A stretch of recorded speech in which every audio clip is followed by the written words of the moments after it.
Naturo, votre rendez-vous naturopathique. Avec Pauline Burel. Comme tous les mardis, on retrouve votre émission Allo Naturo. Aujourd'hui, c'est une émission spéciale cueillette pour laquelle nous avons invité Marie-Christine du Jardin de Gribouille, spécialiste des plantes sauvages comestibles. De quoi allez-vous nous parler aujourd'hui? Bonjour Marie-Christine et bonjour Pauline. Bonjour à toutes et à tous. Comme cet arbre est en pleine floraison actuellement, nous allons vous parler du sureau noir ou Sambucus nigra. Donc moi, je vais commencer par vous parler de l'intérêt thérapeutique du sureau noir et Marie-Christine vous parlera en un second temps de la cueillette et vous donnera quelques idées de très bonnes recettes. Je trouve que c'est très bien comme ça, on a toutes les informations. Oui. En phytothérapie, on va utiliser principalement deux parties du sureau noir, la fleur et la partie interne de l'écorce. Donc ces deux parties ont les mêmes propriétés, mais l'écorce est plus concentrée et disponible toute l'année. Les fleurs, elles, sont saisonnières, mais on peut les sécher. Les baies ont également les mêmes propriétés, mais elles sont plutôt utilisées en alimentaire qu'en phytothérapie. Donc le sureau contient entre autres ce qu'on appelle des mucilages. Les mucilages, on en retrouve également dans une autre fleur qui est la guimauve. C'est un anti-inflammatoire pour toute la sphère ORL. Donc ça va être utilisé pour calmer les toux sèches, mais également grasses et le mal de gorge. Ça tapisse aussi la sphère digestive, donc ça apaise les douleurs d'estomac, les inflammations de tout le système digestif de la bouche à l'intestin. Et les mucilages peuvent également être utilisés pour normaliser les selles, donc autant en cas de constipation que de diarrhée. Il y a également d'autres molécules comme des tannins, des flavonoïdes, du nitrate de potassium et des acides phénoliques qui vont avoir un effet diurétique. Pauline, comment va-t-on utiliser le sureau pour ses effets thérapeutiques? Alors on peut l'utiliser en tisane tout simplement avec les fleurs fraîches ou séchées. Donc on va mettre une cuillerée à café par tasse 3 fois par jour. Ou pour l'écorce, on va faire une décoction. Donc je vous ai déjà expliqué dans d'autres émissions. Pour tout ce qui est les écorces, les racines, les décoctions, on va laisser l'écorce ou la racine bouillir en fait pendant le temps d'ébullition. C'est pas juste une infusion comme avec des feuilles ou des fleurs. Donc ça pendant plusieurs minutes. On peut boire cette boisson ou l'utiliser en gargarisme si on a des irritations de la bouche et ou de la gorge. Et on peut également faire des sirops. Et peux-tu nous dire quelles sont les contre-indications et les effets indésirables? Donc c'est contre-indiqué pour les personnes qui sont diabétiques traitées à l'insuline parce que ça peut déséquilibrer le traitement. C'est contre-indiqué chez la femme enceinte et l'enfant de moins de 12 ans.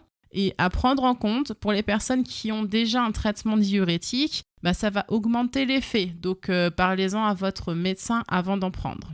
Marie-Christine, tu vas maintenant nous parler de ces fleurs si délicieusement parfumées. Perso, je connais les beignets de fleurs, le sureau que me faisait ma grand-mère, mais que faire d'autre avec?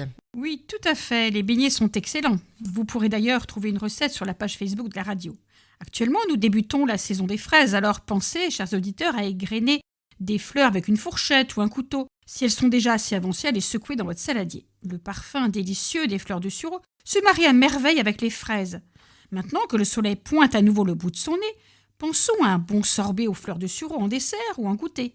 Pour cela, il vous suffit de faire un sirop de sucre, faire bouillir 2-3 minutes autant de sucre que d'eau et faire infuser 6 à 7 corymmes dont vous aurez pris soin d'enlever les pédoncules. Les pédoncules, ce sont les tiges des fleurs pour éviter l'amertume. Après une infusion toute la nuit, je rajoute 2 jus de citron, un zeste de citron ainsi qu'un blanc d'œuf battu légèrement pour donner de l'onctuosité, un peu comme quand vous faites un sorbet de citron.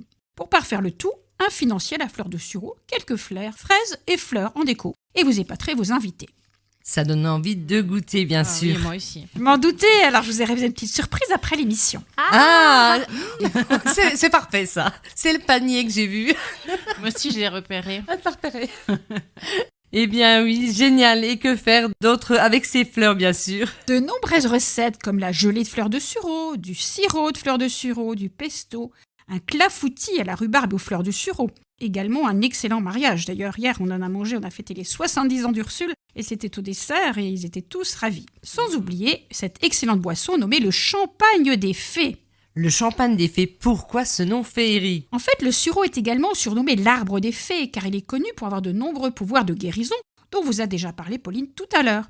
Je vais vous raconter une petite histoire. La semaine dernière, j'ai rencontré des enfants tout excités en train de manger des beignets de sureau directement à l'arbre. En effet, à leur réveil, les fleurs s'étaient transformées en beignets. C'est alors qu'ils sont allés chercher leurs parents en s'écriant « Papa, maman, venez voir, les fées sont passées cette nuit comme l'an passé !» Merci aux fées et merci aux parents remplis d'amour pour leur faire une surprise si poétique et gourmande à la fois.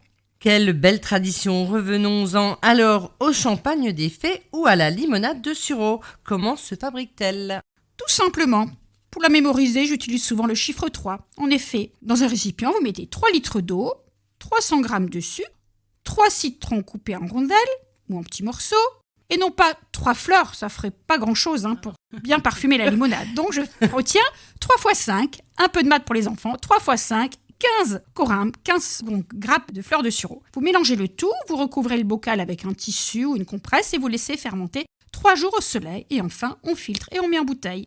Par contre, pensez bien, quand vous avez mis en bouteille, pendant au moins 2-3 jours, à ce qu'on appelle dégazer. Vous ouvrez la bouteille de limonade puisque ça a fermenté pour laisser s'échapper le gaz. Sinon, lorsque vous l'ouvrez, non seulement vous avez un vrai champagne, mais il peut éclater jusqu'au plafond de la cuisine et elle sera bien sucrée. Donc pensez bien, c'est vraiment à être prudent à ce niveau-là. En tout cas, c'est un vrai champagne. On l'a ouvert hier encore pour fêter l'anniversaire et ça a vraiment fusé de partout. Mais nous étions dehors, donc ça allait. Et s'il n'y a pas de soleil ? S'il n'y a pas de soleil, je laisse 2 jours de plus. Je laisse jusqu'à 5 jours, mais même sans soleil, ça fermente aussi.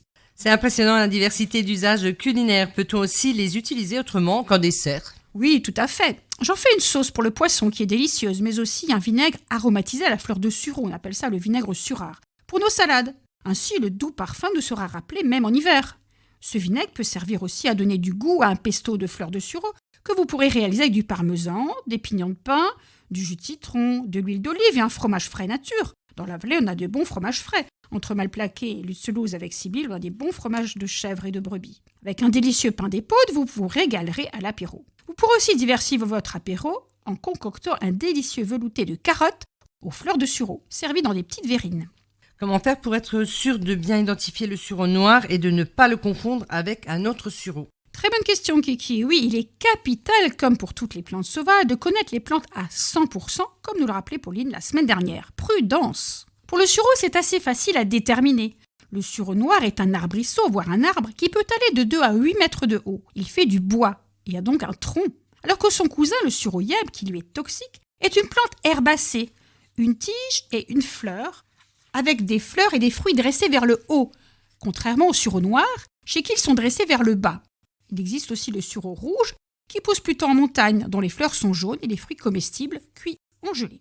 Pour le sureau yèbre, une petite précision, pour ceux qui se promènent vers le Donon, vous avez bien à la sortie de l'hôtel Véleda sur la gauche, là vous avez tout un parterre de sureau yèbre. Ça vous permettra de bien les différencier et d'apprendre à le reconnaître. Et on peut donc jouer de plein de manières différentes avec les fleurs de sureau. En effet, autant fraîches que séchées d'ailleurs. Un petit truc pour les savourer également en hiver, vous pouvez faire infuser des fleurs séchées pour faire une crème dessert ou mixer des fleurs séchées avec du sucre pour les incorporer dans un gâteau ou faire des sablés au bon goût de sureau. À l'automne, nous parlerons des baies qui donnent une délicieuse confiture ou coulis à servir avec une glace. Merci beaucoup Marie-Christine et Pauline et je vous dis à la semaine prochaine pour découvrir le secret de l'ortie. Au revoir à vous. Au revoir, bonne journée à toutes et à tous. En attendant, je vous invite à réagir sur ma question @radio-rcb.fr et à aller écouter les émissions précédentes sur notre site internet. Allo Naturo avec Pauline Burel, c'est tous les mardis à 13h sur RCB et sur www.radio-rcb.fr. RCB